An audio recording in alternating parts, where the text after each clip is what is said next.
guys, and welcome to the first ever Battle of the Boxes! Yeah! I'm so pumped, as you can tell by my energy. I'm also drinking a cup of coffee while I'm sitting here.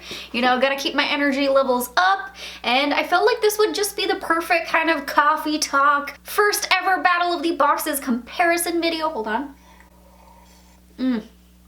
Tasty. Where I just sit down with you guys, we review this month's boxes, which of course is May. I have already done 2 videos on these boxes. I did an individual one on Boxycharm and Ipsy Glam Bag Plus and did the first impressions try on. I put on all the products and things like that, and that was a few days ago. So since then I have been continually testing out these products. So I thought this would be a fun idea to do a wrap up of this month, see the end result of all the products we got, the values of each box, the products I actually liked, the products I disliked, and lastly, which box was better. So that is the whole game plan for today's video. Something a little bit different for my channel. Let me know in the comment section down below if you like this style of me doing a Battle of the Boxes after I've already tested out all the products. That way I can tell you guys which products I really liked and which ones I really didn't, and then have a better idea of which box is actually better. Or if you want me to next month just do a unboxing of both boxes in one video and then give you my first impressions thoughts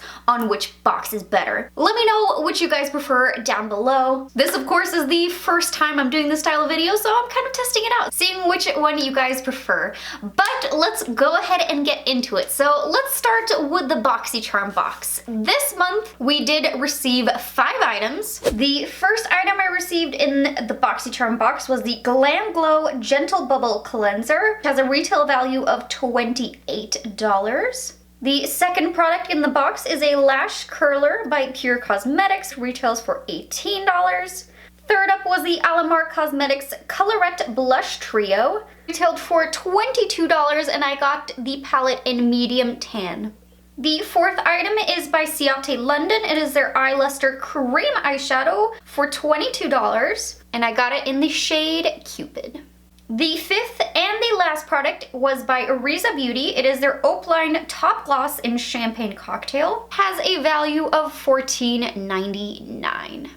Those were all 5 items inside of this month's Boxycharm, so let's see how it stacks up in comparison to the Ipsy Glam Bag Plus. The first product inside of the Ipsy bag was the Yenza Tone Up Primer Essential Glow, which has a value of $35.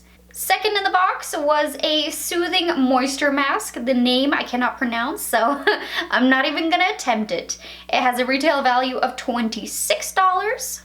Third was a palette by Wander Beauty, their Wanderous Seascape Eyeshadow Palette. It has a value of $25. It comes with 5 shimmers and 1 matte. Fourth item was a mascara by IL Mikaj. It has a value of $25.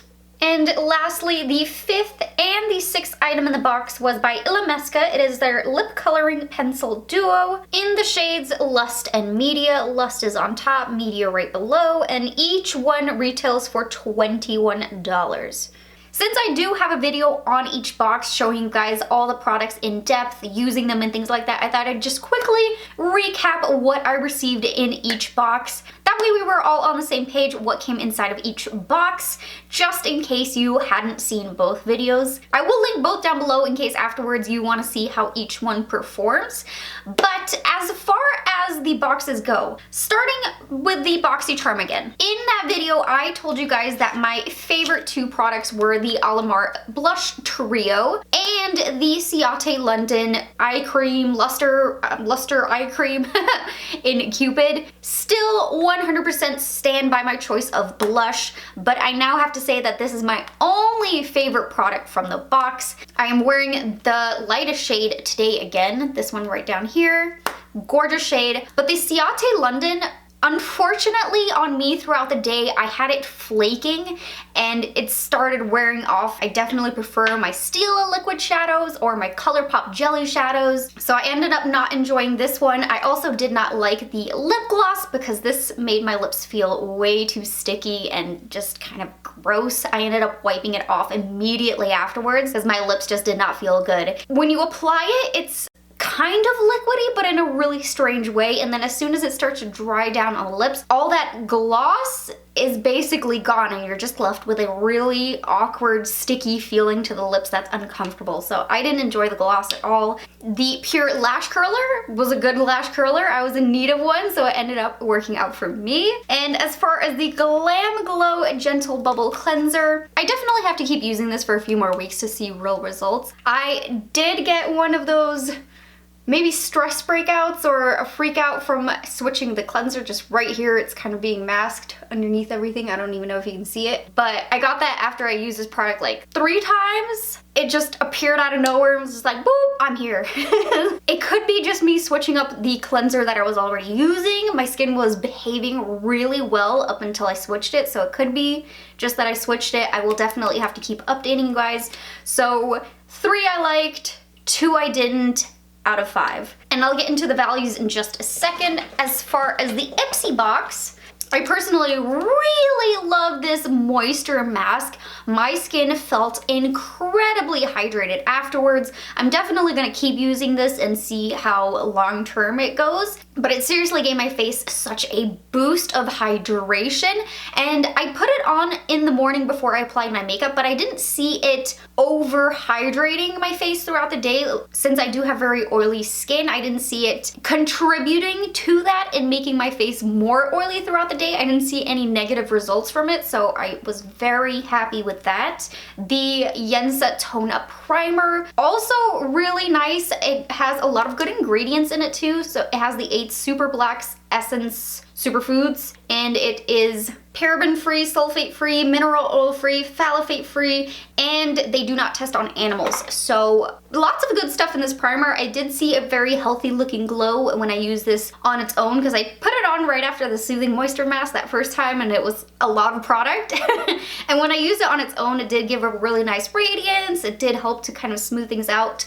But I do have to pair this with a pore filling primer, because it says it's gonna blur imperfections and fine lines and pores and all that. But for me, I have very deep enlarged pores, so I have to go in with a pore filler just to kind of help it out. But I did really enjoy that. The 2 lip liners I did really enjoy. Very creamy, very pigmented, almost felt like a lipstick. I was able to just use this and then pop on a little bit of gloss. I could have definitely used it on its own too. I think they were very pretty colors too. So I like those 2. And then the products that I didn't enjoy was the mascara. Oh man, this was just a hot mess. My lashes looked so clumpy. They look like spider legs. It was also very messy as I was going through it. The product is just very liquidy, so I was having a lot of trickling down of the mascara, and it was smudging a lot on the lower lash line. So definitely did not enjoy this one. And lastly, the Wander Beauty palette. I mean, I enjoyed it somewhat. This shade over here, the Seafoam shade, I could not get to work using a brush. You only could make it work if you use your fingertip. One of you guys let me know though in the comment section that you saw a video on Wander Beauty and that it was supposed to be for the woman on the go, which I could totally see that. So you're supposed to use your finger to apply it. If you go into it knowing that, you could definitely make this palette work. But for me, I personally enjoy using brushes a little bit more. I have my fake nails too that are really long at the moment, so it's kind of difficult for me to maneuver a shimmery shade all over the lid and get it precisely perfect where I want it. For me, that kind of knocks the palette down a bit since I'm not able to use it with a brush unless you really scuff it up and take a lot of chunks of it and then put setting spray on it. That's how I was able to make it work, but I think that's a lot to do. And also, it was 5 shimmers inside of it with just 1 matte. I felt like, you know, for me personally, I would have liked at least 1 more. I would definitely have to incorporate another palette in, but maybe that's just me being a little bit picky. So for Ipsy, it was 2 dislikes and 4 likes. Now that I've gone over the products, let's talk value. So there is a little bit of a difference between each box in pricing.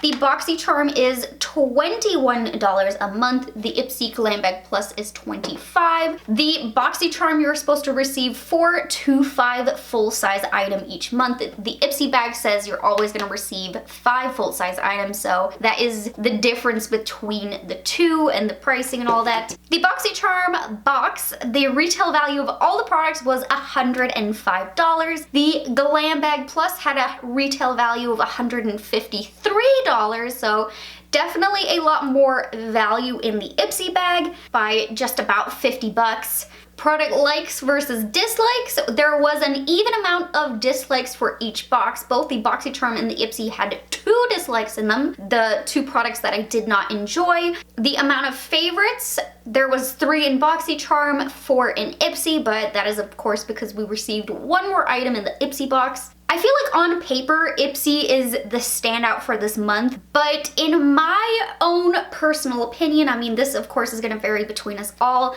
I was a little bit disappointed in both boxes this month. I felt like there was a lot of misses, and just something about the box just had me feeling like, meh, like it was a good box, but I was expecting a little bit more of an oomph from each one. Since the Ipsy bag was my first box from them, I've seen all these unboxings of the Ipsy Glam Bag Plus and I was like, oh, there's gonna be some amazing stuff in there.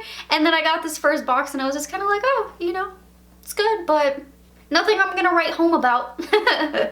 And the Boxycharm, I felt like this was a little bit of an off month for them. That is of course my own personal opinion. I do still think it was really good quality boxes for the price. You got a good value, all that stuff, you know, that's just my personal opinion on the 2 boxes. I do really want to hear from you guys though. Let me know down below what your thoughts were. Did you prefer Boxycharm this month or did you prefer the Ipsy Glam Bag Plus? I would love to hear from you guys, but that is gonna conclude this month's Boxycharm versus Ipsy Battle of the Boxes. Again, let me know down below which method you guys want me to keep doing. If you keep wanting me to do first impressions on the boxes first and then give you guys this kind of wrap up, or if you want me to start doing a first impressions box comparison all in one. If you guys enjoyed this video, please don't forget to hit that like button, subscribe to my channel, and hit that little bell button. And I'll see you guys in my next video. Bye!